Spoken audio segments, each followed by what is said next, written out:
Hey, Jeff Lerner here, 8-figure online entrepreneur.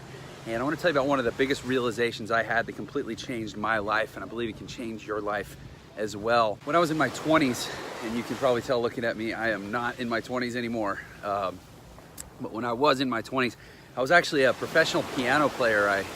I majored in jazz piano in college, and I got gigs played a lot of clubs, a lot of restaurants, but my best gigs, my favorite gigs were actually these house parties. I started getting booked into a lot of really high-end homes and doing these fancy dinner parties. I worked hard and got in with this good agency that actually booked private parties for billionaires. And they love to have parties. They're always having, they don't just have dinner, they have friends over for dinner, they have caterers bring this gourmet food, and they have somebody like me come in and play piano in their house. So I started playing piano in these billionaires' homes. And I'll tell you what I learned, because the way it worked is I would be out with the crowd, you know, playing and while they were eating and mingling and whatever. But then when I was off on my breaks, I was supposed to go back into the kitchen or the servants' quarters. They had separate kitchens that they used where the servants or the caterers, whatever you call them, they could prepare the food. They had different kitchens. So there was a kitchen the family used, but then if they were having food prepared for them, there was like a hidden kitchen, hidden waiting area, hidden hallways. Like, I'm talking like, if you've seen Downton Abbey, it was like these kinds of houses. They had like whole corridors and sections of the house for people that were, you know, not really supposed to be seen except when it was time to serve the food or whatever. So that's where I was supposed to hang out when I was on break. And so I'd go in these back areas and the caterers would feed me and we'd all mingle, and, you know, it was kind of like the lower class of people hanging out, being on call for the upper class of people. A little bit weird in that way, and then I go out and I play and I, you know, take requests or whatever, they dance.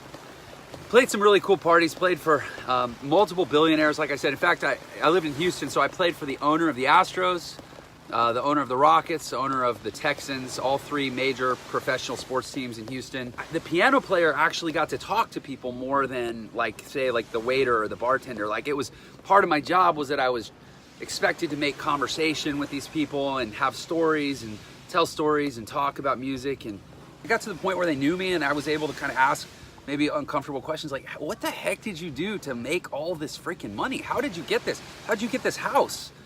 And they would tell me, their stories. They tell me their stories about, I remember the owner of the Texans, Bob McNair, said he figured out something with energy, how to operate energy more efficiently. I think he was a chemical engineer or something. And he had this technology called cogeneration he came up with, like stuff that actually really positively impacted the world. Like, not all rich people are assholes, and not all rich people do like exploitative, destructive things to make their money. And I'm like, the more and more I was around it, these people are interesting, they're fun, they're happy. Yeah, they're screwed up just like the rest of us, but their problems aren't as big of problems because they have resources with which to solve their problems. And there's so much money out there. And that was the biggest revelation. See, I was a musician. I lived with people who, or I was surrounded by people who, this isn't a generalization, this is something people actually said to me. They, you know, part of the journey of being a musician, part of the art is the struggle. It's meant to be hard. A lot of people really believe that it was meant to be hard. It was meant to be poor. You were meant to live in crappy apartments. You were meant to, you know, get, you know, treated badly by managers at clubs and patrons, and your own, you know, going to work was not meant to be fun. You were meant to constantly be pissed off because you couldn't play the songs or the music that you thought was important. You had to play all these dumb cover tunes that you thought were lame. It was just a real like complainer existence. And the more I did it, the more I was like, man, I love music, but I'd love music a lot more if I could afford $1 million recording studio in my own house and I could play the music I wanted to play, not need this to make a living. And, you know, that's kind of the beginning of the story and probably where I'll leave it. I mean, I have a journey that I went on from there to, you know, basically get out of the servants' quarters and into the party. But I'll share that with you another time. For right now, I just want to really encourage you to open up to the abundance that's out there and realize that if you create value, if you innovate, if you do things that positively impact the world is not as negative and rigged as a lot of times we try to make it in our minds just because we're poor, or we're broke, or we're struggling, or we're unhappy, and we want to believe that that's just the way the world is. Like, if you do positive things can happen. If you want to know how I made the change, if you want to know how I got out of that life and into this life, I'll tell you all about it. Just comment below and I can make sure that you get some more info. All right, see ya.